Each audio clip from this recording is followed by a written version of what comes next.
start with corporate governance subject. Okay, unit 2, lesson 2, board structure and classification of board committee, right? So हमारे chapter board structure and classification of board committees, lesson 2, unit 2. You can read the learning objectives, why we are reading this chapter, why we are learning this chapter. And we will start with board structure and directors. Okay कि board का जो हमने board पढ़ा था कि board of directors होते हैं company के अंदर, तो वो जो डायरेक्टर्स होते हैं कंपनी में उनका क्या स्ट्रक्चर रहता है बोर्ड का, और डायरेक्टर्स के बारे में. Directors serve as a legally designated representative chosen directly by the shareholders of the company to spearhead the management of its day-to-day business operations and oversee all the statutory and strategic affairs. Formally, a collective group of directors sitting together is known as board of directors. Simple. क्या कह रहे हैं वो? ये कह रहे हैं कि जो डायरेक्टर्स है वो क्या है, एक लीगली डेजिग्नेटेड रिप्रेजेंटेटिव, ऐसे रिप्रेजेंटेटिव है जो लीगली डिज़ाइन किए गए हैं, डेजिग्नेट किए गए हैं, उनको चूज़ किया गया है डायरेक्टली. कहाँ कौन चूज़ किया, किसने चूज़ किया उसको? शेयर होल्डर्स ने चूज़ किया है. किसके शेयर होल्डर्स? उस कंपनी के शेयर होल्डर्स. क्या करने के लिए? मैनेजमेंट करने के लिए. किसकी? कंपनी की day to day business operations. And क्या करने के लिए? सारे स्टैट्यूटरी और जो स्ट्रैटेजिक अफेयर्स हैं उनको ओवरसी देखने के लिए, ओवरलुक करने के लिए और मैनेज करने के लिए day to day business operations को. और फॉर्मली जो कलेक्टिव ग्रुप ऑफ डायरेक्टर्स होते हैं जो एक साथ बैठे हैं, इन द सेंस ये कि जो ग्रुप ऑफ डायरेक्टर्स होंगे उनको हमने फॉर्मली बोल दिया बोर्ड ऑफ डायरेक्टर्स. ठीक है. सो while the board is primarily responsible for establishing board, जो बोर्ड है वही रिस्पॉन्सिबल है कि वो एस्टैब्लिश कर सके ब्रॉड कॉर्पोरेट पॉलिसीज़ को. जो हमारी कॉर्पोरेट पॉलिसीज़ होती है, 3 टाइप की हमारी स्ट्रैटेजी होती है. कौन कौन सी होती है? सबसे पहली होती है हमारी कॉर्पोरेट स्ट्रैटेजी, सेकंड होती है बिजनेस स्ट्रैटेजी, और थर्ड होती है नीचे वाली जो you can say functional strategy जो हमारी होती है. तो उसके अंदर कॉर्पोरेट पॉलिसी जो सबसे बड़ी होती है, जो बहुत ज़्यादा डिफ़िकल्ट बहुत जो सबको एकदम हिला के रख देता है, पूरी कॉर्पोरेशन को पूरी को क्या बोलते हैं, इफ़ेक्ट करते हैं, वो होती है कॉर्पोरेट पॉलिसीज़. बहुत ब्रॉड. क्यों? वो इस्टेब्लिश कौन करता है, कौन रिस्पॉन्सिबल है इस्टेब्लिश करने के लिए? Board of directors. And operating procedures for various organizational programs. It may not physically ensure that the execution on an individual level. वो क्या नहीं करती? Physically. It mean not physically ensure. वो फिजिकली इंश्योर नहीं करेगी, नहीं 100% बता सकती कि एग्जीक्यूशन जो है इंडिविजुअल लेवल पे हो रहा है. इंस्टेड जो बोर्ड है वो क्या प्रोवाइड करेगा? Persistent macro level supervision. एक तरीके से ऊपर मैक्रो लेवल का एक साथ ऊपर मोड ब्रॉड उसमें परसिस्टेंटली सुपरवाइज करेगा एंटायर मैनेजरल स्टाफ को. इंडिविजुअली नहीं कर सकता कि हमारा ये ए इंडिविजुअल जो ए मैनेजर है वो सही से काम कर रहा है, बी मैनेजर सही से काम कर रहा है, सी फोरमैन सही से काम कर रहा है. नो. ऊपर से ओवरऑल देखेगा, ब्रॉडली देखेगा, मैक्रो लेवल पे देखेगा कि हमारी जो कॉर्पोरेशन है that is working effectively efficiently.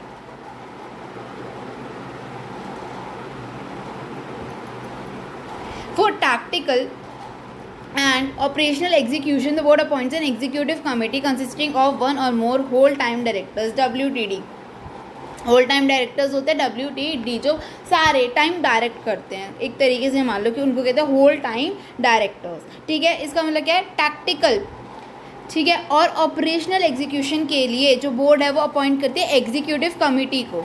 किसको? एग्जीक्यूटिव कमिटी को, जो एग्जीक्यूट कर सके. कंसिस्टिंग ऑफ वन और मोर होल टाइम डायरेक्टर्स, जिसके अंदर एक या उससे ज़्यादा होल टाइम डायरेक्टर्स होंगे. Along side top corporate executive, जो टॉप कॉर्पोरेट एग्जीक्यूटिव है उनके साथ साथ एक या 2 क्या होंगे? वन और मोर होल टाइम डायरेक्टर्स होंगे. किसमें? कमिटी में. क्यों होंगे? क्योंकि वो क्या देख रहे हैं? टैक्टिकल एंड ऑपरेशनल एग्जीक्यूशन देख रहे हैं. ओके. और वो कौन अपॉइंट करेगा? बोर्ड. और बोर्ड कौन अपॉइंट करता है? Share holders.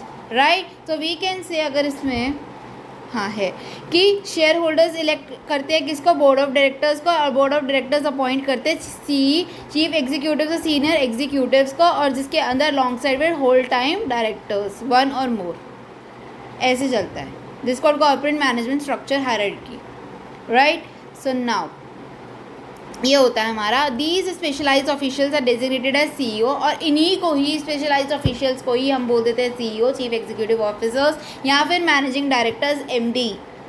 Depending on the deep rooted tradition and constitution of the company. Company कौन से कॉन्स्टिट्यूशन पे चल रही है, कंपनी का क्या ट्रेडिशन है, क्या उनका चलता आ रहा है, उसके ऊपर डिपेंड करता है कि CEO है, MD है, क्या है। कि मैनेजिंग डायरेक्टर्स में डायरेक्टर्स को जो मैनेज कर रहे हो, chief executive the owner of the company, एक तरीके से कह सकते हैं। ओनर नहीं कहेंगे, खैर जो देखता है, head of the company for the operations. Chief executive serves as a crucial structure link between the governance focus board of directors and the operational management tiers. जो हमारे CE है, जो चीफ एग्जीक्यूटिव ऑफिसर है हमारा, वो क्या करता है, एज अ क्रूशियल स्ट्रक्चर, वो एक बहुत इंपॉर्टेंट स्ट्रक्चर होता है, लिंक होता है किसके बीच में, governance focus board of directors यानी वो BOD के बीच में, और ऑपरेशनल मैनेजमेंट के बीच में, और जो मैनेजर्स हैं इनके बीच में लिंक कौन करता है, CEO। ठीक है। They actively handle day to day operations. ये क्या करते हैं, एक्टिवली हैंडल करते हैं, सही से देखते हैं डेली का जो ऑपरेशन एग्जीक्यूशन होता है वो इंटरप्रेट करते हैं हाई लेवल बोर्ड पॉलिसीज़, जो बोर्ड पॉलिसीज़ होती है हाई लेवल की, उनको for various employ groups working within the organisation and drive the systematic execution of the these choices. ठीक है। और क्या करते हैं ये, interpret high level board policies for various employees group working within the organisation, और drive करते हैं सिस्टमैटिक एग्जीक्यूशन, सही से सिस्टमैटिकली एग्जीक्यूट करते हैं चॉइसेस को। इनका हम कंक्लूजन क्या कैसे डेलीगेशन का, कि कैसे डेलीगेट होती है रिस्पॉन्सिबिलिटीज़, कैसे होती है, शेयर होल्डर्स पास करते हैं डेमोक्रेटिक पावर, किसको, कॉर्पोरेट अथॉरिटी को, to the elected board of directors, right. Share holders give their powers, ये इलेक्ट करते हैं किसको, BOD को, बोर्ड ऑफ डायरेक्टर्स को, जो सब्सिक्वेंटली पास कर देते हैं substantial part of operation execution की, एग्जीक्यूट करे कौन, CEO and top executive layers, then systematically delegated downwards to the departmental heads. फिर CEO जो है अपने अंडर जो है मैनेजर्स वगैरह रख लेता है, डिपार्टमेंटल हेड्स वगैरह रख लेता है। तो share holders, then BOD, then CEO and then the multiple managers and departmental heads, right. यहाँ पे वो अपना डेलीगेट कर लेता है। नाउ डायरेक्टर्स, ये हमारी बात होगी बोर्ड स्ट्रक्चर की। Now we are talking about the concept of director. ठीक है। Director includes any person occupying the position of a director by whatever name called. कोई भी वो बंदा, कोई भी पर्सन, ये कंपनीज एक्ट 2013 की डेफिनेशन है। Okay. Section 149 of the companies act 2013 specially mandates that every company shall have a board of directors consisting exclusively of the individuals as director. Corporate board bodies or firms cannot be appointed as director। मतलब जो director है वो कोई भी बंदा हो सकता है, कोई भी पर्सन हो सकता है, पर्सन जिसके पास ऑक्यूपाई हो रही है उस डायरेक्टर की position. Any person having the position of the director by whatever name called, कोई भी हो सकता है। लेकिन फर्दर मोर जो कंपनीज एक्ट है वो हमें बताता है सेक्शन 149 क्लॉज 1 में कि जो कंपनी है, sorry sub section 149 sub section 1 में कि कंपनीज एक्ट 2013 जो है वो एक्सप्लिसिटली मंडेट करते हैं कि जो कंपनी है उसमें जो बोर्ड ऑफ डायरेक्टर्स है वो खाली इंडिविजुअल्स होने चाहिए। पर्सन में भी क्या होनी चाहिए, इंडिविजुअल्स होने चाहिए। कंपनी, कॉर्पोरेट बॉडी, HUI वगैरह कोई नहीं होता। कॉर्पोरेट बॉडीज़ या फिर firms can not be appointed as a directors, उनको हम डायरेक्टर्स नहीं बना सकते। Only individual can become a board of director. और कंपनी क्या है, is legally characterise as an artificial person. Yes we know that in first chapter we have read already that कि वो आर्टिफिशियल पर्सन होती है जो एग्जिस्ट करती है solely in the eyes of law. खाली वो एक स्टैट्यूटरी के उसमें बुक्स में है क्योंकि वो उसी में ही आई ऑफ लॉ में ही सोली एग्जिस्ट करती है। Since the entity lakhs physical existence, क्योंकि जो एंटिटी उसका फिजिकल एग्जिस्टेंस नहीं होता है, ह्यूमन एजेंसी स्ट्रिक्टली नेसेसरी, क्योंकि उसका खुद का स्ट्रिक्टली उसका खुद का एग्जिस्टेंस नहीं होता है, इसलिए उसके अंदर ह्यूमन इंटरवेंशन ज़रूरी है, ह्यूमन इंटरवेंशन ज़रूरी है। तो इसलिए ह्यूमन एजेंसी स्ट्रिक्टली नेसेसरी है कंडक्ट कर सके अफेयर्स को, ऑपरेशन को। दस any person is actively managing all the operations, जो एक्टिवली मैनेज कर रहा ऑपरेशंस को, स्टैट्यूटरी अफेयर्स को, आर्टिफिशियल एंटिटी का, उसको कंसीडर माने जाएंगे एक्टिव डायरेक्टर। एक होता है एक्टिव डायरेक्टर, एक तो स्लीपिंग डायरेक्टर या पैसिव डायरेक्टर। जैसे एक्टिव पार्टनर, स्लीपिंग पार्टनर होता है इन पार्टनरशिप फर्म, राइट। वैसे ही thus any person who is actively managing all the operational and statutory affairs of this artificial entity is considered as an active director. Now classification of directors, how many directors are there. मतलब ऐसे एक तो होगा deemed director कि मानो या ना मानो, मानना ही पड़ेगा इस डीम्ड, राइट। कि आप मानो या ना मानो, it is what it is जो हम बोल रहे हैं। तो जैसे डीम्ड डायरेक्टर यानी कि डायरेक्टर है तो है। Shadow director, additional director, okay, alternate director, casual director, executive director, non executive director, independent director. ठीक है, तो how many 8 are there. So first of all we will read about deemed director. This director is not formally और officially appointed by standard protocols. ठीक है, ये जो है protocol से नहीं बनता है, स्टैंडर्ड जैसे हमारा फॉर्मली ऑफिशियली अपॉइंट होते हैं by share holders. Share holders appoint करते हैं फॉर्मली, उनसे नहीं होता, तो हम डीम्ड नहीं लगाते कि मानना ही पड़ेगा, फिर तो वो है ही. ये फॉर्मली नहीं अपॉइंट होते, ऑफिशियली अपॉइंट नहीं होते बाय स्टैंडर्ड प्रोटोकॉल, लेकिन बट गिव्स डायरेक्शनल लेआउट, लेकिन वो डायरेक्शन देते हैं, डायरेक्शन लेआउट देते हैं और कन्वे करते हैं क्रूशियल बोर्ड लेवल डिसीजन, और वो बोर्ड लेवल का जो भी OD लेवल का डिसीजन होता है वो तक डायरेक्ट करते हैं, बताते हैं, हेल्प करते हैं उसके अंदर. तो इन the eyes of the law, इसलिए वो आँखों में, किसकी, लॉ की आँखों में क्या होते थे, legally termed as deemed director, इसलिए उनको मानना ही पड़ेगा कि वो डायरेक्टर है, बेशक वो शेयर होल्डर से अपॉइंट ना किए गए हों. He must be continuously engage in the specific capacity, लेकिन वो उस कैपेसिटी में, स्पेसिफिक कैपेसिटी में कि वो हमें डिसीजंस में हेल्प कर रहे हैं, बोर्ड लेवल की क्रूशियल डिसीजंस में हेल्प कर रहे हैं. ठीक है, तो उसमें उनको क्या रहना पड़ेगा, कंटिन्यूसली एंगेज रहना पड़ेगा, लगातार बने रहना पड़ेगा. ये नहीं कि कभी आए, दिखाया, शो किया और कभी नहीं किया. To be classified as such. Acting as a director just once, एक बार अगर तुमने डायरेक्टर की तरह एक्ट कर दिया in a while does not legally turn a person into a deemed director. उसका मतलब ये नहीं है कि you are a deemed director, आपको कंटिन्यूसली अपने आप को शो ऑफ करना पड़ेगा. Second, shadow director. Shadow director कौन से होते हैं? Shadow director is a term suitable for a person who actively tries to hide the fact. जो शैडो करता है, जो बचता है, जो हाइड करता है that the fact that the he और she is controlling a company, कि मैं नहीं बताना चाह रहा कि मैं इस कंपनी को भी कंट्रोल कर रहा हूँ. होता है, बहुत सारे केसेस होते हैं जिसके अंदर वो पर्सन इंडिविजुअल नहीं चाह रहा कि पता चले कि that I am the director of this company and its operation is behind a screen. और उसका जो ऑपरेशन है वो स्क्रीन के पीछे है. स्क्रीन के पीछे मतलब उनको नहीं पता, नेम इज़ नॉट शोन.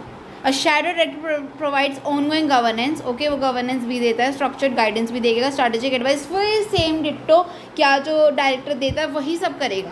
ठीक है, binding instructions to the official board और management, often acting behind the scene without public disclosure. Public भी डिस्क्लोज नहीं होता that he is a director of the company, he और she is the director of the company, but वो director होता है. That is your shadow director who does not want कि पता चले that I am the director. Deemed director, shadow director done. Now additional director. Who is additional director?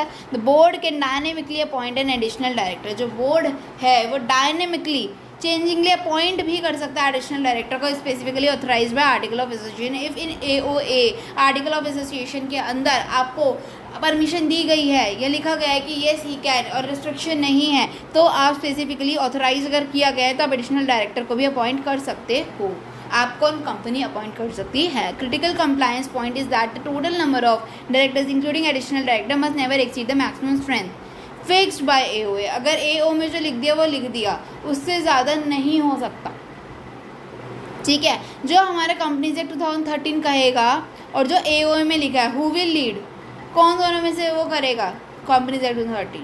लेकिन अगर normally जो होता आ रहा है और जो अगर AOA में लिखा है तो कौन करेगा प्रोसीड? AOA करेगा. प्रिवेल कौन करेगा? AOA करेगा. तो यहाँ पर क्रिटिकली कंप्लायंस जो point is that the total number of directors, इसने बोला कि जो टोटल नंबर ऑफ डायरेक्टर्स है किसी भी कंपनी के अंदर, चाहे एडिशनल डायरेक्टर्स को इंक्लूड करते हुए, वो कभी भी एक्सीड नहीं होने चाहिए. कभी भी इक्वल तो हो सकते हैं, इक्वल हो सकता है, लेकिन इक्वल से ज़्यादा नहीं हो सकते. किसमें? जो AOA ने फिक्स कर रखे हैं नंबर, उससे. मान लो उसने बोला है 25, तो 25 है, ठीक है, लेकिन जैसे 26 होते ही वो नहीं, 26 नहीं होना चाहिए. इफ़ लिखा है 25, जो भी अमाउंट दे रखा है. An additional director holds office only up to the date of the next annual general meeting. ये वेरी इंपॉर्टेंट कि जो एडिशनल हमारा डायरेक्टर है वो ऑफिस कब तक होल्ड कर सकता है? अगले एनुअल जनरल मीटिंग तक. उससे पहले वो छोड़ नहीं सकता और उसके बाद उसका कोई रोल नहीं है. Only till annual general meeting additional director holds the office. ना अल्टरनेट डायरेक्टर. अल्टरनेट डायरेक्टर्स कौन होते हैं? Alternate director is appointed to act for an original director. Alternate director कि अगर ये नहीं कर पा रहा है या इसको कुछ हो जाता है या ये नहीं आ पाया, कुछ भी है XYZ, तो उसकी जगह पे ओरिजिनल डायरेक्टर की जगह पे वो एक्ट करेगा, वो अपॉइंट होएगा during their continuous absence for a period of not less than 3 months. अगर 3 महीने तक 3 महीने तक ऐसा कुछ चलता है कि वो नहीं आ पा रहा, कुछ भी है, कोई मतलब कोई भी रीज़न है, चाहे वो वैलिड ही हो, अगर वो 3 महीने तक डायरेक्टर नहीं आ पा रहा तो उसकी जगह हम अल्टरनेट डायरेक्टर को अपॉइंट कर लेते हैं। This appointment is formalised bye the board. ये फॉर्मलाइज होती है, रेजोल्यूशन से पास होती है ऑफ अ बोर्ड मीटिंग, ठीक है, ऐसा लगता है इसके अंदर, बोर्ड मीटिंग के अंदर, to appoint an director. Ordinary भी हो, बोर्ड मीटिंग में रेजोल्यूशन पास होता है। Crucial is the tenure of the alternate director must never be exceed the original term permissible to the original director and they must vacate office immediately when an original director returns to India. So जो alternative directors को हम appoint करेंगे जब 3 महीने तक वो show ना करे कौन जो एक्चुअल डायरेक्टर ओरिजिनल डायरेक्टर है वो, ठीक है। ये जो अपॉइंटमेंट है ये फॉर्मलाइज कब होती है? बाय बोर्ड, ठीक है। बोर्ड इसको फॉर्मलाइज करता है रेजोल्यूशन पास करके बोर्ड मीटिंग में, जब बोर्ड मीटिंग होती है तब। क्रूशियली जो टेन्योर है अल्टरनेट डायरेक्टर का वो कभी भी एक्सीड नहीं करता original term permissible to original director. मान लो ओरिजिनल डायरेक्टर का टेन्योर था 2 ईयर्स का, तो उससे ज़्यादा उस अल्टरनेट डायरेक्टर का नहीं हो सकता टेन्योर, ठीक है, वो तब तक ही अपॉइंट होगा और वो उनको अपनी कुर्सी छोड़नी पड़ेगी, अपनी स्थान को खाली करना पड़ेगा ऑफिस में से इमीडिएटली जब अगर ओरिजिनल डायरेक्टर वापस आ जाता है इंडिया तो। कैजुअल डायरेक्टर कौन था? ही और she appointed when a casual vacancy होकर। कैजुअल वैकेंसी कब? जब उनका टेन्योर खत्म हो गया, तो that is called casual vacancy occurs on the board due to the unexpected reason like death, resignation, disqualification, removal, ठीक है, या तो रिमूव हो गया या उनका टेन्योर ख़त्म हो गया या वो इंसॉल्वेंट हो गए, जब यानी कि वो डायरेक्टर बनने के लायक नहीं रहे। और कम नहीं रहते हैं तो उनका टेन्योर ख़त्म हो जाए या उनकी डेथ हो जाए, रिज़ाइन कर दे, डिस्क्वालीफाई हो जाए, रिमूव हो जाए, इंसैनिटी यानी कि पागल हो जाए, दिमाग में थोड़ा सा वो हो जाए, इंसॉल्वेंसी उनका वो क्या हो जाए? इंसॉल्वेंट हो जाए of an existing director before there term ends. अपनी टर्म के एंड होने से पहले अगर ये सब चीज़ें हो जाती हैं तो उसको कहते हैं due to casual vacancy. Now timely filling of casual vacancy is critical, ठीक है। इंपॉर्टेंट क्या है कि टाइमली जो वैकेंट सीट है वो क्या हो जाए? फिल हो जाए for a smooth structural function, ताकि फंक्शन अच्छे से होता रहे of a form. If the companies articles are silent on casual vacancy, लेकिन अगर आर्टिकल किसका आर्टिकल AOA जो है अगर वो साइलेंट होता है कंपनी का, मतलब वो कुछ नहीं कह रहा कैजुअल वैकेंसी भी क्या करना चाहिए क्या नहीं करना चाहिए XYZ, जो शेयर होल्डर्स है वो फिल कर सकते हैं by taking a formal decision in general meeting. वो AGM वगैरह में करेंगे, क्या अपॉइंट कर देंगे या EGM में अपॉइंट कर दे अगर डायरेक्टर्स को, ठीक है। अगर कैजुअल वैकेंसी कुछ नहीं कह रहा तो कि कैसे करना है कैसे नहीं करना है। The tenure of the casual director last only till the term specified during the original directors appointment. और वही जो कैजुअल डायरेक्टर है उसका भी टेन्योर कब तक होगा? जब तक जो नॉर्मल डायरेक्टर जो ओरिजिनल डायरेक्टर है उसका जब तक अपॉइंट होता है उतना ही कैजुअल डायरेक्टर का भी टेन्योर होगा। एग्जीक्यूटिव डायरेक्टर कौन से होते हैं? अ सीनियर मैनेजमेंट, ठीक है, a senior management position held by the individual who is both a member of the board of directors and actively engaged in the daily management of the operational responsibilities and other major affairs of the company. मतलब जो senior management position है हमारी, ठीक है, वो held करती है bye an individual, ठीक है। इंडिविजुअल ने क्या कर रखा है? सीनियर मैनेजमेंट में पोजीशन ले रखी है, जो कि दोनों चीज़ें है, member of the board of directors यानी वो BOD का भी पार्ट और एक्टिवली एंगेज है daily management of the operation responsibility में भी, यानी कि वो मैनेजर भी है एक तरीके से और वो BOD का भी पार्ट है। उसको कहेंगे एग्जीक्यूटिव डायरेक्टर, जो एग्जीक्यूट भी कर रहा है और डिसीजंस भी ले रहा है, डायरेक्ट भी कर रहा है, तो साथ में उसका एग्जीक्यूट भी कर रहा है, both the things he is और शी इज़ डूइंग, ठीक है। And other major affairs of the company. Typical example कैसे? फाइनेंस डायरेक्टर्स होते हैं, तो डायरेक्टर भी और फाइनेंस को भी संभाल रहे हैं, प्रोडक्शन डायरेक्टर्स हैं, राइट, और होल टाइम डायरेक्टर्स हैं, जैसे वो काम भी कर रहे हैं होल टाइम डायरेक्ट भी कर रहे हैं। नॉन एग्जीक्यूटिव वही जो एग्जीक्यूट नहीं कर रहे हैं, and members of the members, ठीक है, मतलब मेंबर्स हैं बोर्ड के लेकिन वो एक्टिव पार्ट नहीं ले रहे हैं managing day to day physical operation day to day में वो एक्टिवली पार्ट नहीं करे। इंस्टेड जो नॉन एग्जीक्यूटिव डायरेक्टर्स है वो focus heavily on macro strategy, वो खाली क्या कर देते हैं? स्ट्रैटेजी बढ़ा देते हैं, इंप्लीमेंट तुम खुद करते रहो।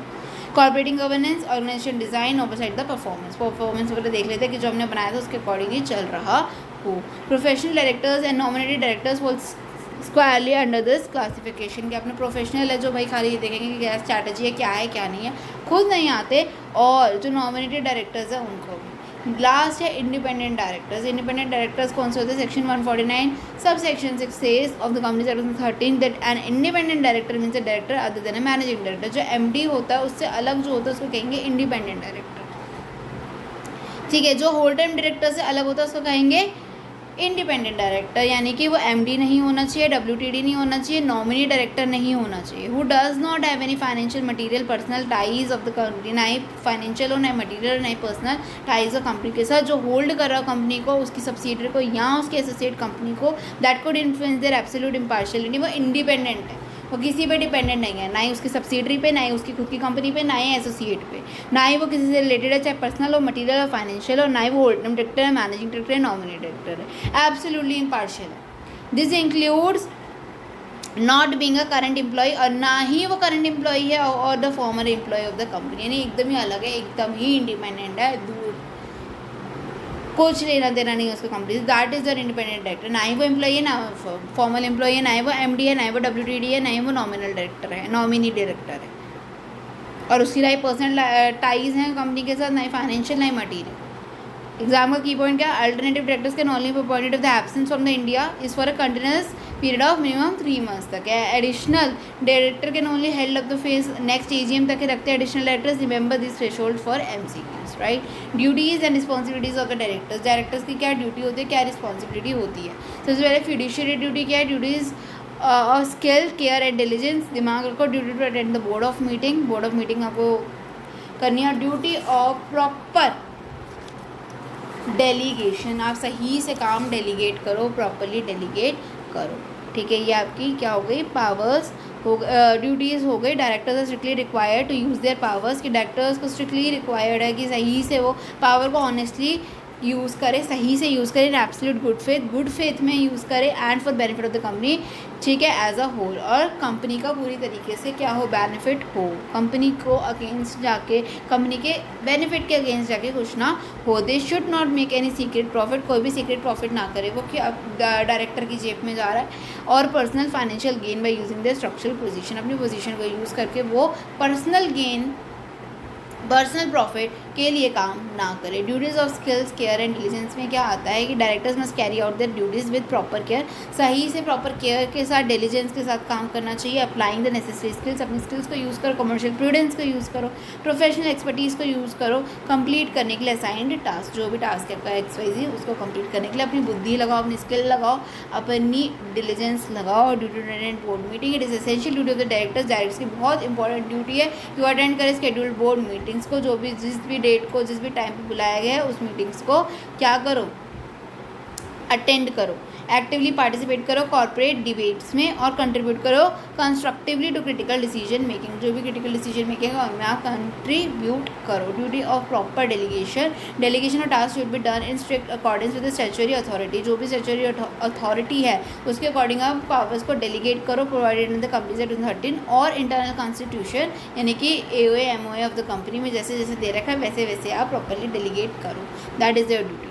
Okay, now concept of board of directors. Board of directors का कॉन्सेप्ट कि board includes all the directors, board के अंदर के सारे डायरेक्टर्स जो अपॉइंट किए गए हैं शेयर होल्डर्स के थ्रू, collectively represent their long term interest and ensure well balance management of the company, की सही से बैलेंस तरीके से मैनेज कर सके कंपनी को।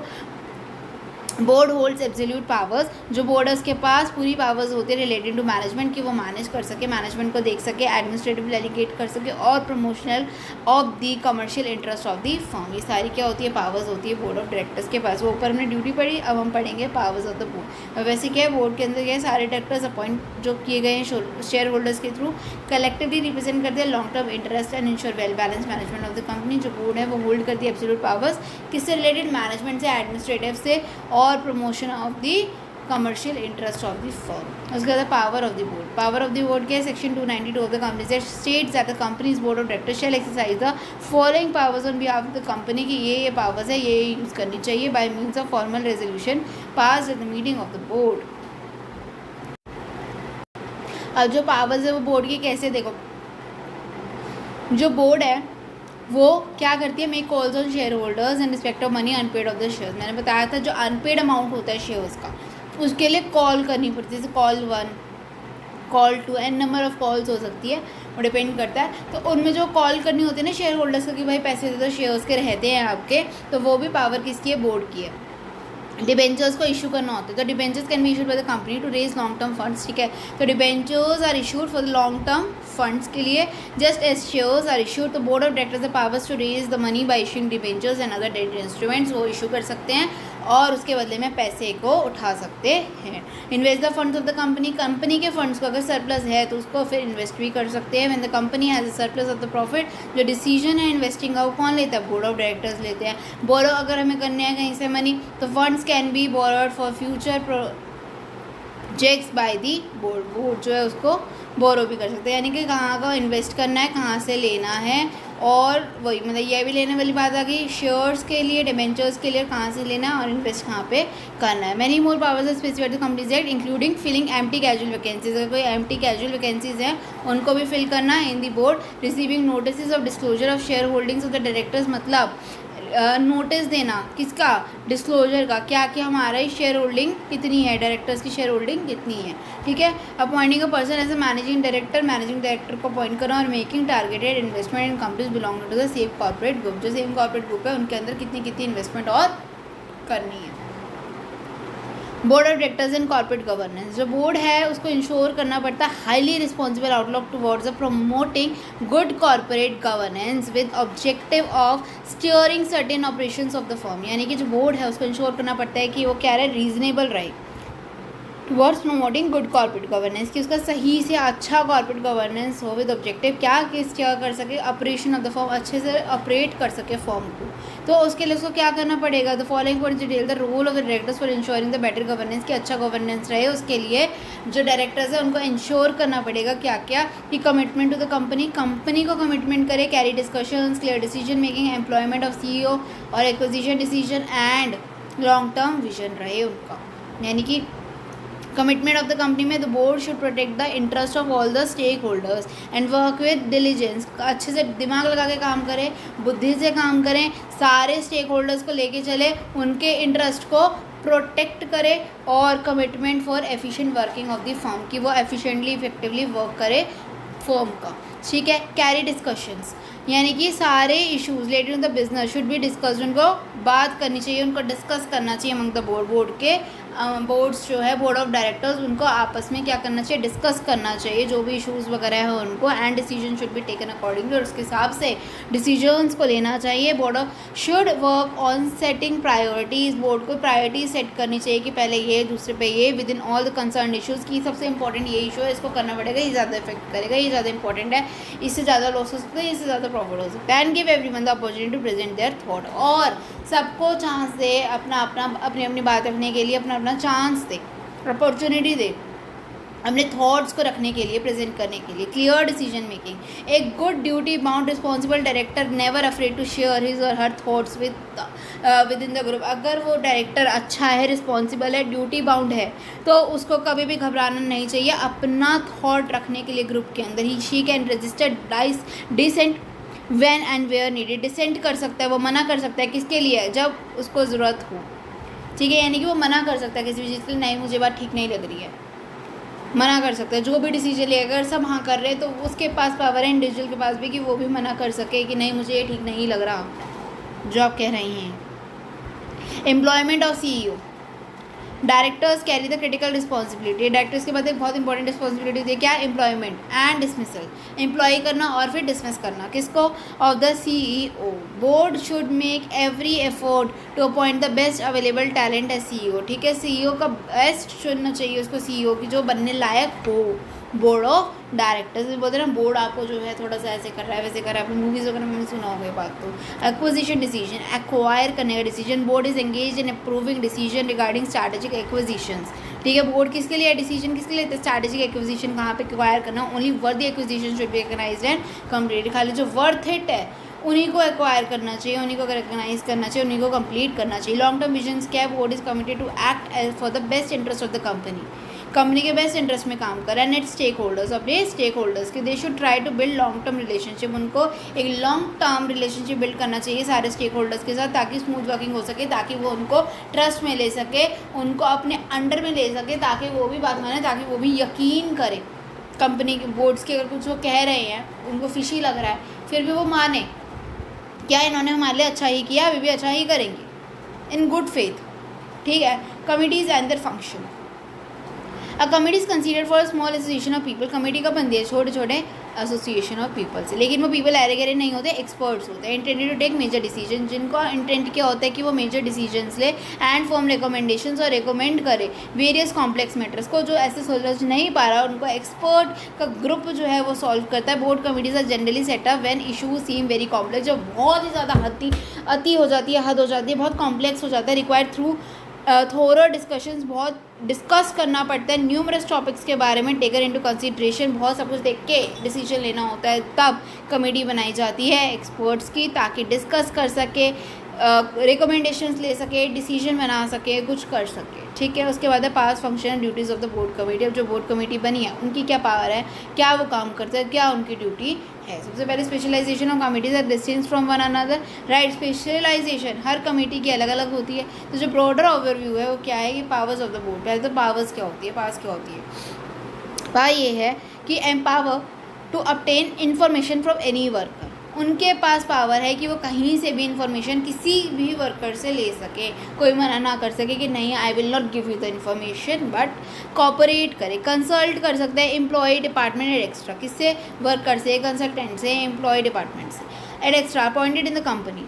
Each party is instructed to cooperate with committee members, committee members के साथ क्या करे, कॉपरेट करे स्मूथ फंक्शनिंग के लिए कंपनी के। Committee can engage in external specialist, और वो कमेटी जो है बाहर के स्पेशलिस्ट को भी अपॉइंट कर सकती है एडवाइस के लिए on any related subject matter. They have a good amount of support and assistance, support भी रहे, assistant from management of the company, management of the company उनको फुल सपोर्ट करे, फुल असिस्ट करे। They can independently run a research on a subject matter, कोई भी subject matter पे वो independently research भी कर सकें। Have the power to seek clarification from the board, board से क्लैरिफाई भी कर सके अगर कोई भी रिकमेंडेशन अडॉप्ट नहीं किया जा रहा, अगर उन्हें कमेटी ने कुछ रिकमेंड किया, बोर्ड को रेकमेंड ही कर सकते हैं, फोर्स तो कर नहीं सकते, और बोर्ड ने वो फॉलो नहीं किया या मना कर दिया, तो उनके पास ये भी पावर है कि वो क्लैरिफिकेशन ले सके भाई क्यों नहीं किया, वो आंसरेबल होना चाहिए board.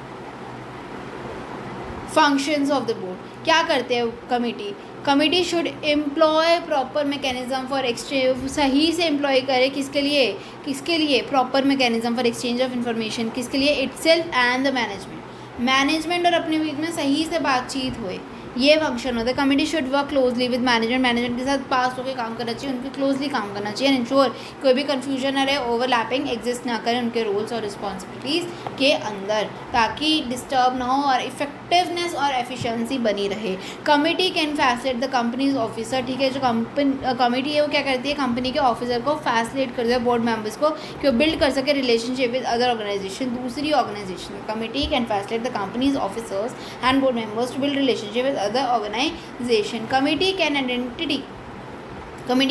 identify and recommend individuals, जो कमेटी वो आइडेंटिफाई ढूंढ सकते हैं, रिकमेंड कर सकते हैं इंडिविजुअल्स को जो बेस्ट सूटेड है इस वर्क के लिए in other committee of the organization का जो दूसरा कमेटी है उसके अंदर कोई उसको बंदा पसंद आ रहा है कि वो भाई हमारा उसको आइडेंटिफाई कर रहा है और रिकमेंड कर रहा है कि हमें वो इंडिविजुअल चाहिए क्योंकि हमें उसकी सहायता चाहिए हो सकती है, हमें उसकी हेल्प चाहिए हो सकती है, हमें उसकी रिकमेंडेशन चाहिए हो सकती है, तो उसको उसके पास क्या है, राइट है कि बेस्ट सूटेड को वो ले सके। ठीक है, उसके ड्यूटीज़ क्या, members of the committee are required to fulfil their duties, अपनी ड्यूटीज़ को फुलफिल करे, रिस्पॉन्सिबिलिटीज़ को फुलफिल करे पूरी लॉयल्टी के साथ, ऑनेस्टी के साथ और डिसेंसी के साथ। Members of the committee should not publicly discuss the sensitive and confidential matters of the organization, कोई भी ऑर्गेनाइजेशन का अगर सेंसिटिव या कॉन्फिडेंशियल मैटर है उसको पब्लिक में डिस्क्लोज नहीं करना चाहिए। Performance and achievement of the committee, जो कमेटी का जो परफॉर्मेंस है, जो भी परफॉर्म करी है, अचीव करी है, वो रिपोर्टेडली द बोर्ड एनुअली, साल में जो मतलब बोर्ड है उसको पता होना चाहिए what the committee is doing.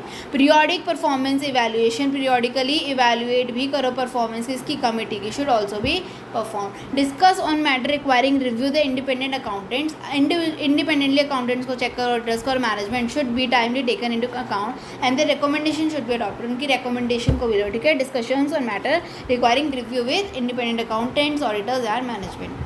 Performance of all work, सारे काम के परफॉर्मेंस को और रिस्पॉन्सिबिलिटीज़ जो असाइन की गई है by the board should be done diligently उनको काम करो, डिलीजेंटली काम करो जो भी दिया गया है उसको। क्लासिफिकेशन ऑफ बोर्ड कमेटी की क्लासिफिकेशन दे रखी है कि various committees should be formed in accordance with the articles of association, AOA के अकॉर्डिंग बहुत सारी कमेटीज बननी चाहिए फॉर्म के अंदर।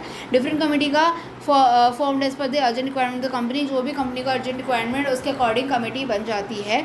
Committee are set up by the main board of directors and their ones engaged in choosing the chair of the committee. जो specially क्या होता है, मतलब मेनली यही होता है कि जो बोर्ड ऑफ डायरेक्टर्स है उनमें से ही कोई क्या बन जाता है, कमेटी फॉर्म कर लेता है और चेयर ऑफ द कमेटी भी बन जाते हैं, चेयरमैन बन जाता है कमेटी का. Committee can be classified as mandatory committees and non mandatory committee. Mandatory यानी वही जो बननी ही चाहिए, नॉन मैंडेटरी जो मैंडेट नहीं है. Classification, core focus and examples. ठीक है, सबसे पहले कंपल्सरी कमिटीज़ कौन सी होती है, compliance and committees act CP, मतलब जो बोली गई है लॉ के द्वारा ही कि भाई ये तो बननी ही चाहिए. Like audit committee, remuneration committee, nomination committee, share holders grievance committee. और नॉन मैंडेटरी कौन सी है, डिस्क्रिशनरी. इसमें डिस्क्रीट है committees form to optimize specific business domains, ताकि वो ऑप्टिमाइज कर सके बिजनेस डोमेन को, थोड़ा काम डेलीगेट हो सके और अच्छे से किया जा सके बाय एक्सपर्ट. जैसे कि compliance committee, investment committee, risk management committee. ठीक है, मैंडेटरी कमेटी में सबसे पहले आ गया ऑडिट कमेटी. ऑडिट कमेटी क्या होती है? सो ऑडिट कमेटी क्या होती है? Audit committee is considered as one of the most important sub committees in a company. Company के अंदर ये बहुत इंपॉर्टेंट सब कमेटी होती है, very important, because it is compulsory, it is mandatory, it acts as a linking pin. ये linking pin है, किसको link करता है? बोर्ड के बीच में और इंटरनल ऑडिट कमेटी के बीच में और एक्सटर्नल ऑडिटर्स के बीच में. ठीक है, जो बोर्ड ऑफ डायरेक्टर्स है उनके, जो हमारी इंटरनल ऑडिट कमेटी है उनके बीच में, और जो एक्सटर्नल ऑडिटर्स जो बाहर से ऑडिटर्स आते हैं उनके बीच में एक लिंक क्रिएट करती है. कौन सी? Audit committee. ठीक है, the committee overseas the companies financial reporting process. वो क्या देखता है? एफआर देखता है, प्रोसेस देखता है, डिस्क्लोज करता है फाइनेंशियल स्टेटमेंट को. फाइनेंशियल स्टेटमेंट्स मतलब वही जो आपको पता है कि फाइनेंशियल स्टेटमेंट में balance sheet, PNL, trial balance, ये सब वो सब. ठीक है, audit committee usually meets 3 to 4 times a year. जो ऑडिट कमेटी है वो क्या करती है? 3 से 4 बारी एक साल में मिलती है, डिस्कस करने के लिए फाइनेंशियल मैटर्स को और अपॉइंट करने के लिए ऑडिटर्स ऑफ द कंपनी. ठीक है, अब कंपोजिशन क्या है ऑडिट कमेटी का, मतलब उसके अंदर क्या क्या होते हैं, मतलब कौन कौन से पर्सन्स इंक्लूड होते हैं. तो कमेटी के अंदर क्या क्या होते हैं? Minimum 3 directors as a member. 3 कम से कम डायरेक्टर्स होते हैं ऑडिट कमेटी के अंदर. 2/3 of the members of the audit committee shall be independent directors. और 2/3 क्या होने चाहिए? इंडिपेंडेंट डायरेक्टर्स होने चाहिए उनमें से. ठीक है, मान लो देयर आर 3 डायरेक्टर्स, उनमें से 2 क्या होने चाहिए? इंडिपेंडेंट होने चाहिए. And 2/3 of the members of the audit committee shall be independent members of the company. ठीक है, members of the audit committee. और मिनिमम 3 डायरेक्टर्स होने चाहिए. 3 डायरेक्टर्स में से 2 जो हैं,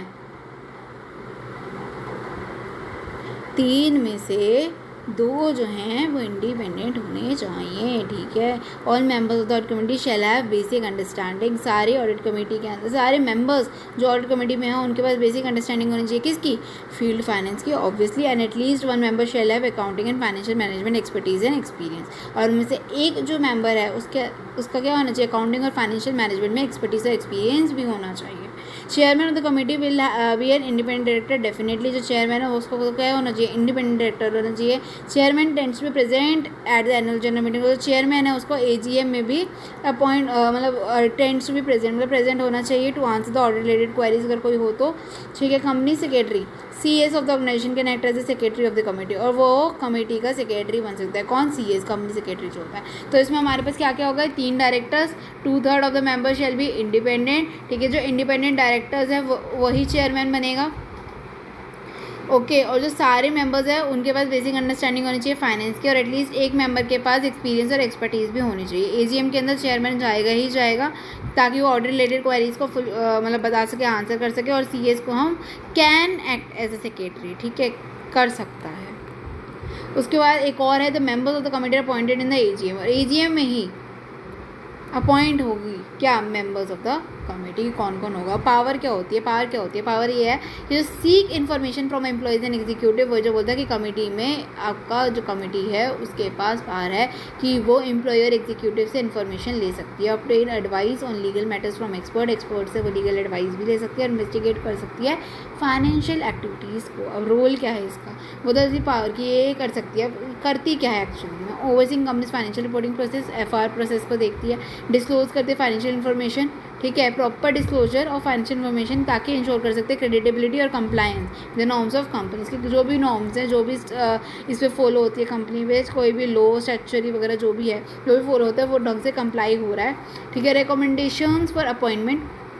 रिकमेंड करती है अपॉइंट करने के लिए स्टैट्यूटरी ऑडिटर को और फिक्सिंग हिज और हर ऑडिट फीस, कितनी ऑडिट फीस लगेगी। Reviewing and disclosing financial statement to the board, board को फाइनेंशियल स्टेटमेंट दिखाती है, रिव्यू करवाती है। Analyse the performance of statutory and internal auditors, जो स्टैट्यूटरी ऑडिटर्स और जो इंटरनल ऑडिटर्स है उनके परफॉर्मेंस को एनालाइज करती है। अरेंज करती है डिस्कशन ऑडिट टीम के साथ की फाइंडिंग, उसको क्या मिला, क्या फॉलो पोस्ट ऑडिट मैटर्स है, ये सब को डिस्कशंस अरेंज करती है ऑडिट कमेटी। रिव्यू करती है functioning of whistle blowing mechanism, whistle blowing mechanism को रिव्यू करती है। विसल ब्लोअर्स कौन होते हैं? जो अगर कंपनी में कुछ घोटाला वगैरह हो रहा है, कुछ भी हो रहा है, पकड़ा गया, या एक दो बंदे ही कर रहे हो, कोई ग्रुप ऑफ पीपल कर रहे हो, सारे नहीं कर रहे, 3-4 मिला के कर रहे हो, तो उनमें से कोई एक आ जाए और वो जैसे किसी भी लीडर को, जो भी ऑफिशियल है, जो भी तहकीकात कर रहा है, जो भी सही बंदा है, जो भी ऊपर लीडर है, उसको बता दे, दैट इज जो जिसने बताया उसको कहेंगे विसल ब्लोअर। और विसल ब्लोइंग इज जो भी बता रहे कि ये ना ऐसे ऐसे कर रहे हैं, चुगली बन गई, लेकिन वो एक तरीके से कंपनी के लिए अच्छा होता है, तो उसको कहते हैं विसल ब्लोअर। और ये मैकेनिज्म को कहते हैं विसल ब्लोइंग। और उससे क्या होता है, वो क्यों बताता है? एक तो कंपनी को भी फ़ायदा हो रहा है, उस लीडर को फ़ायदा हो रहा है कि पता चल गई भाई यहाँ पे घोटाला हो रहा है, जो भी हो रहा है ऑफिशियल को, और जो वो बंदा है उसको सज़ा तो मिलेगी लेकिन कम मिलेगी, क्योंकि उसने बताया कि ये हो रहा है, ये कर रहे हैं। और हो सकता है ना भी मिले, वेव ऑफ भी हो सकता है, पेनल्टी पे छोड़ दे, कुछ भी हो सकता है, ठीक है। Carry out all the other function mention in the terms of reference of the audit committee, क्या बाकी सारे अदर फंक्शन जो भी मेंशन किए गए हैं टर्म्स में ऑडिट कमेटी के, चाहे वो कॉन्ट्रैक्ट वगैरह बनाया, जो भी बड़े हुआ लिखा हो। रेम्यूनरेशन कमेटी, ऑडिट कमेटी को रेम्यूनरेशन कमेटी, ये क्या approves and formulate policies, approve करती है, फॉर्मुलेट करती है, बनाती है पॉलिसीज़ को कंपनसेशन से रिलेटेड, पेंशन से रिलेटेड या अदर अलायंस जो भी हम company offered by the company देती है किनको, अपनी एम्प्लॉइज़ को। रेम्यूनरेशन कमेटी हेल्प करती है चेक करने के लिए malpractices taking place in the organisation के अंदर, जो भी बुरी प्रैक्टिसेस हो रही हैं उनको, और डिज़ाइन करती है इफेक्टिव रेम्यूनरेशन पॉलिसी, ठीक है। Effective remuneration policy offers a check on excessive payment, कि कहीं पे एक्सेसिव पेमेंट तो नहीं जा रहा, पे हाइक तो नहीं हो रहा, फेयर इन्वेस्टमेंट हो। After the introduction of governance norms in the USA, public companies were instructed to publish the salaries of the top 5 executives at the initial step. मतलब जब ये सब स्कैम्स वगैरह होने लग गए ना, तो कंपनी को जो यूएस में नॉर्म्स है ना, वो ये कहती है जो टॉप 5 आपके एग्जीक्यूटिव्स हैं ना, उनकी सैलरी को रिवील करो, मतलब बताओ। And this companies were also required to form a separate remuneration committee, ठीक है। क्या करना पड़ेगा? पब्लिश करना पड़ेगा, बताना पड़ेगा कि आप कितनी सैलरी दे रहे हो अपने टॉप 5 एग्जीक्यूटिव्स को। कंपोजिशन क्या है इसमें, कौन कौन आते हैं देखो। Shall be compose of at least 3 non executive directors, non executive directors होने चाहिए कितने? 3। चेयरमैन होना चाहिए कमेटी का, shall be independent director. Chairman of the committee is required to present at the AGM, same था इतना। अब रोल कितना है? Determine and recommend the board, determine करता रिकमेंड करता बोर्ड को, क्या फ्रेमवर्क और पॉलिसीज किसके बीच में? Salary, benefits, pension, termination payment of the chairman, CEO, directors and other members of the senior management, ये सब देखती है। To determine remuneration packages, remuneration package क्या होना चाहिए, फॉर्मुलेट करती है पॉलिसीज, ठीक है। वेरियस पेमेंट्स के लिए फॉर्मुलेट करती है performance related to scheme operated within the company.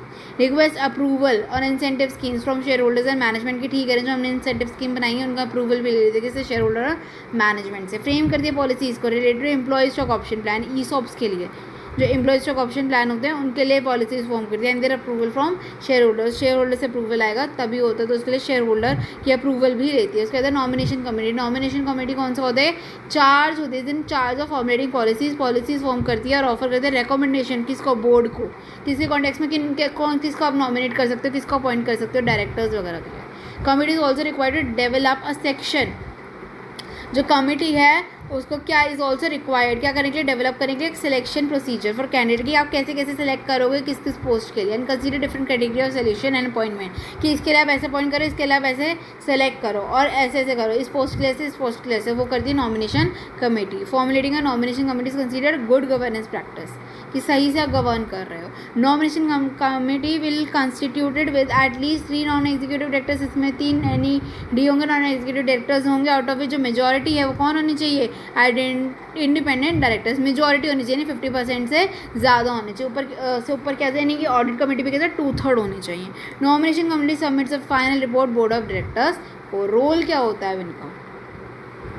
देखो तुम्हारा रोल क्या है, तो रोल ये है नॉमिनेशन कमेटी का कि आइडेंटिफिकेशन एंड रिकमेंडेशन किसकी, नॉमिनी करने की, किसकी, membership to board of directors, assessing and analysing various necessary competencies and characteristics required to board membership, board membership के लिए कौन कौन सी कॉम्पिटेंसी और कैरेक्टरिस्टिक्स की जरूरत है इंसान को, फॉर्मुलेट करना और रिव्यू करना सक्सेशन प्लान्स को मेंटेन करने के लिए smooth working environment, formulating and conducting induction programme for new directors, नए डायरेक्टर्स के लिए इंडक्शन प्रोग्राम को फॉर्मुलेट करना, कंडक्ट करना और रिव्यू करना परफॉर्मेंस अलग अलग एम्प्लॉयज़ के इंक्लूडिंग CEO, उनको क्या करना, रिव्यू करना उनके काम को, फॉर्मुलेट करना टर्म्स एंड कंडीशन टर्मिनेशन के लिए, फॉर्मुलेट करना क्राइटेरिया और प्रोसीजर्स सिलेक्शन के लिए किसके suitable candidate for nomination appointment in the board, की वो बोर्ड में कैसे अपॉइंट हो सकते हैं, क्या क्या क्राइटेरिया है उनको। For the share holders grievance committee, share holders की ग्रीवांस कमेटी क्या करती है, ये sub committee creates an effective और वेल डिफाइंड फ्रेमवर्क, इफेक्टिव और वेल डिफाइंड फ्रेमवर्क करती है effective participation of the share holders के लिए जनरल मीटिंग के अंदर, मतलब लुक्स इनटू वेरियस ग्रीवांसेस, अलग अलग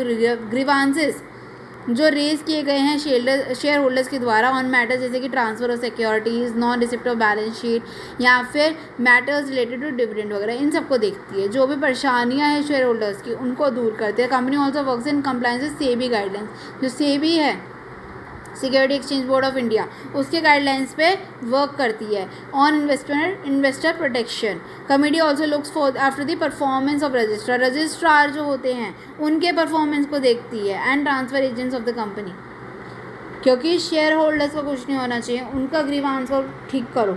ठीक है, रोल क्या है अब इसका, रिव्यू ऑल द इंस्ट्रूमेंट, जो भी इंस्ट्रूमेंट्स ऑप्ट किए गए हैं रिड्रेसल के लिए इन्वेस्टर के और डिपॉजिटर के लिए, कंप्लेंट मतलब जो भी कंप्लेंट आई है ना उनको रिव्यू करो।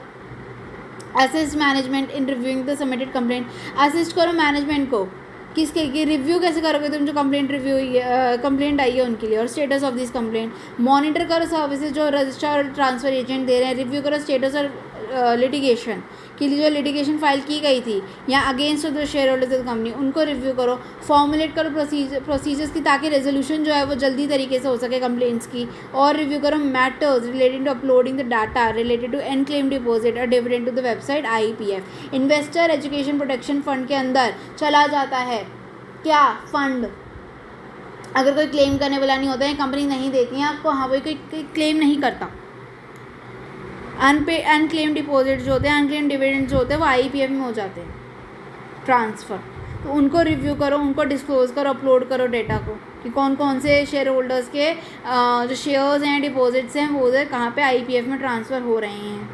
ऑल अदर मैटर्स जो भी रिक्वायर्ड है look after as per the directors of the board, वो सब देखता है शेयर होल्डर्स ग्रीवेंस। ओके, अब now non mandatory committees, compliance committee कि सही से कंप्लाई कर रहे हो तुम लॉ और रेगुलेशन को या नहीं, उसके लिए compliant committees establish to ensure जो कंपनी है वो कंप्लाई कर रही है लीगल और रेगुलेटरी ऑब्लिगेशन से या नहीं, मॉनिटर करती है कंपनी के कंप्लायंस को with various corporate policies codes and practices. जो कमेटी है इसके अंदर एटलीस्ट 3 डायरेक्टर्स होते हैं जो कि not members of the management, management के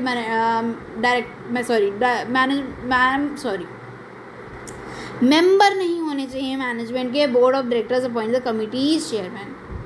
रिस्पॉन्सिबिलिटी क्या आती है of the companies committee, as audit committee look into financial matters, जैसे कि जो ऑडिट कमेटी है वो किसको देखती है, फाइनेंशियल मैटर्स को देखती है। कंप्लायंस कमेटी क्या देखेगी, नॉन फाइनेंशियल मैटर्स को, जैसे कि लॉ रेगुलेशन स्टैट्स के बारे में।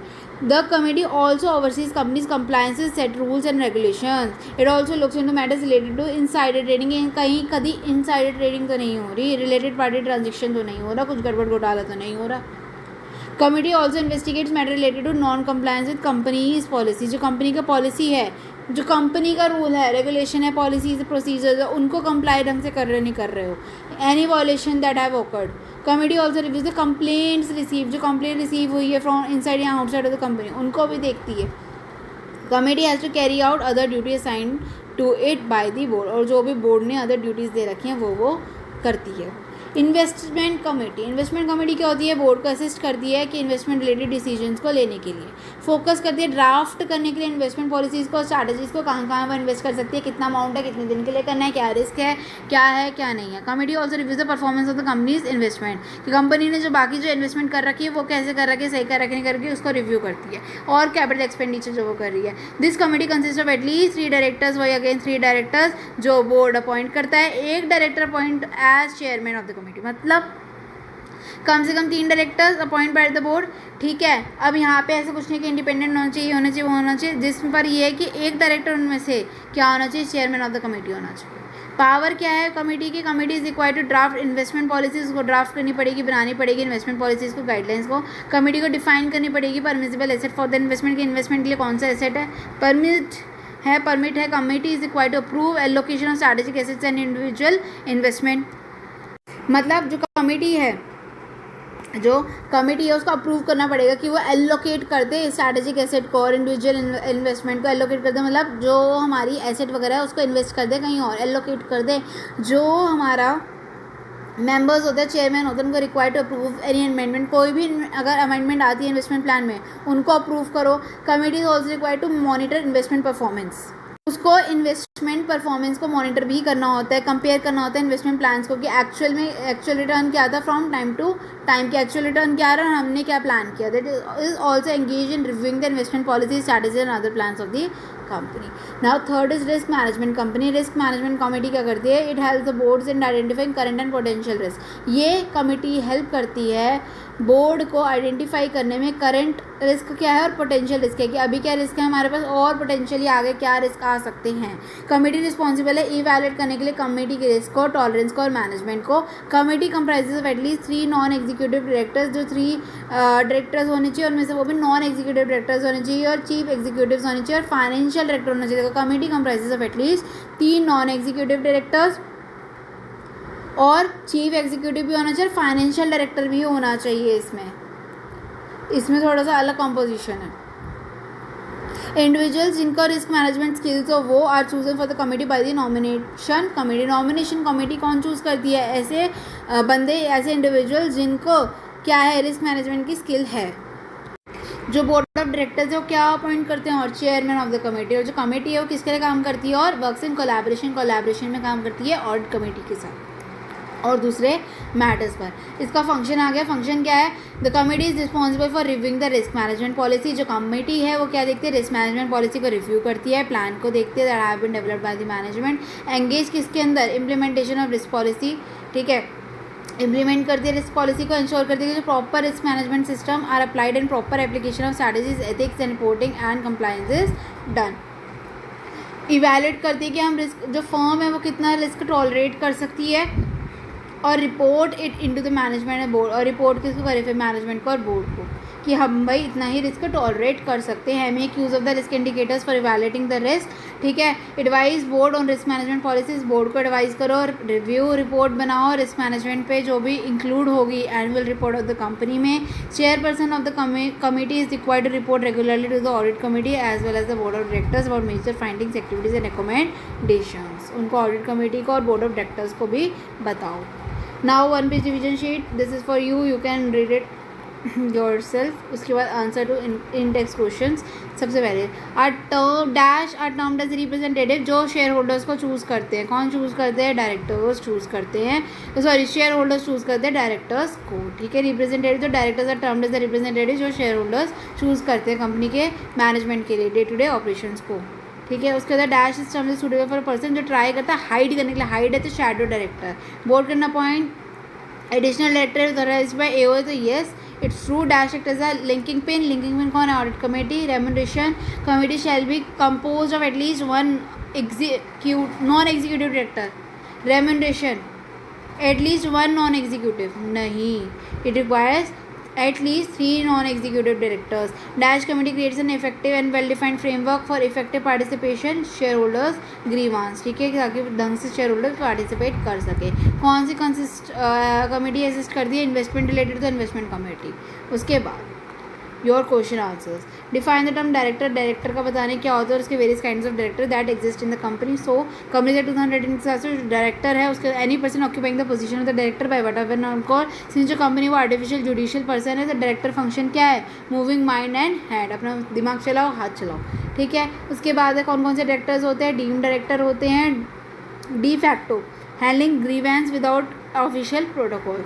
Shadow director behind the scene, additional between 2 AGMs के बीच में अपॉइंट हो रहा है। Alternative appointed to fill the absence of minimum 3 months from India, अगर हो तो बाहर होता है absence of minimum 3 months of from India. Casual director कौन सा है, सडन वैकेंसी आ जाए, डेथ रेजिग्नेशन वगैरह। एग्जीक्यूटिव डायरेक्टर कौन सा होता है, होल टाइम। ऑपरेशनल डायरेक्टर्स जैसे कि फाइनेंस के, प्रोडक्शन डायरेक्टर्स के। नॉन एग्जीक्यूटिव कौन से होते हैं, ओवरसाइट करते हैं, स्ट्रैटेजिक फोकस प्रोफेशनल्स होते हैं, एग्जीक्यूट नहीं करते हैं, वो खाली देखते देखते बनाते बनाते। इंडिपेंडेंट डायरेक्टर्स कौन से होते हैं, जिनको किसी से लेना देना नहीं होता, स्टैट्यूटरी होते हैं, अनबायस्ड डायरेक्टर्स होते हैं।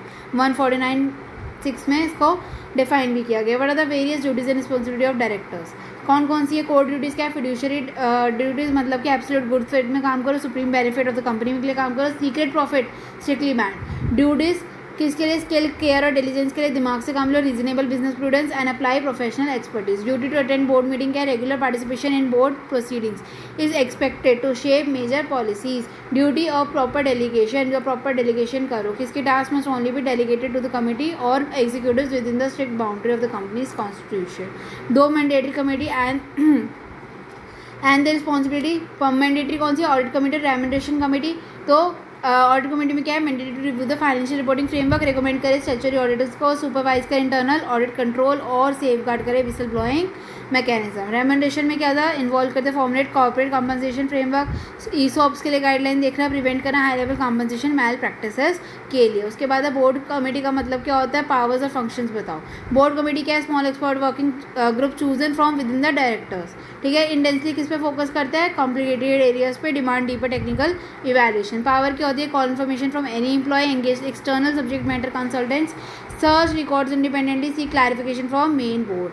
फंक्शन क्या है, setting communication channels between management and the board, identify करते पोटेंशियल मेंबर्स को सब यूनिट्स में से और रिपोर्ट करते performance evaluation annually main board को बताते हैं। Define audit committee, audit committee क्या है, mandatory governance committee acting as a critical interference between external internal और बोर्ड में, ठीक है। और इनका कॉम्पनसेशन और रोल भी बता रहे हैं। कॉम्पनसेशन क्या है, इसका 3 डायरेक्टर्स होने चाहिए मिनिमम, जिसमें से 2/3 जो है वो इंडिपेंडेंट डायरेक्टर हो। Chairman must be independent director and be present in AGM. Every member must be financially literate, और जिसमें से एक को तो एक्सपर्टीज़ भी हो, एक्सपीरियंस भी हो। और रोल क्या है, overset accurate financial statement disclosure दो, इंश्योर करना credibility of books, fixing statutory audit fees, evaluating internal control, monitoring and whistle blowing activities को भी करता है, मॉनिटर करता है। Discuss concept of remuneration committee और उसके रोल वही अगेन वापस है। रेम्यूनरेशन कमेटी क्या है, board committee establish to construct objective and fair reward framework for senior corporate management, comprise of at least 3 non executive directors. Role क्या है इसका, स्ट्रक्चरल पे हाइक्स को देखना, मैनेज करना, वेरीफाइंग करना इंसेंटिव मैट्रिक्स को, डिज़ाइन करना स्टॉक ऑप्शन प्लान्स को, इंश्योर करना फुल ट्रांसपेरेंसी रहे और प्रिवेंट करे एग्जीक्यूटिव ग्रीड को, ठीक है। रोल ऑफ इन्वेस्टमेंट कमेटी क्या है और शेयर होल्डर्स ग्रीवेंस कमेटी की क्या रोल है। लास्ट क्वेश्चन, इन्वेस्टमेंट कमेटी क्या है, नॉन मैंडेटरी एडवाइजरी है। शेयर होल्डर्स ग्रीवेंस भी क्या है, मैंडेटरी कमेटी है, ठीक है। इसमें क्या इन्वेस्टमेंट वाले में ड्राफ्ट करते हैं long term asset allocation rules को, आइडेंटिफाई करते हैं परमिसिबल रिस्क एसेट्स को, रिव्यू करते हैं लार्ज स्केल कैपिटल एक्सपेंडिचर को और मॉनिटर करता है एक्चुअल और प्रोजेक्टेड पोर्टफोलियो फाइनेंशियल रिटर्न्स को। शेयर होल्डर ग्रीवेंस में क्या है, मैंडेटरी है, क्यों है, क्योंकि ये हैंडल करते हैं कॉर्पोरेट डिस्प्यूट्स को इन्वेस्टर में, इन overseas timely dividend pay outs, monitor performance and किसकी मॉनिटर करते हैं परफॉर्मेंस को, रजिस्ट्रार और ट्रांसफर एजेंट्स की। रिजॉल्व करता है कोई भी शेयर ट्रांसफर डिलेज हो जाए, ट्रैक करता है ongoing investor litigation with the SEBI और IPF वगैरह भी देखता है, ठीक है। That's it, your chapter number lesson number 2 unit 2 is completed.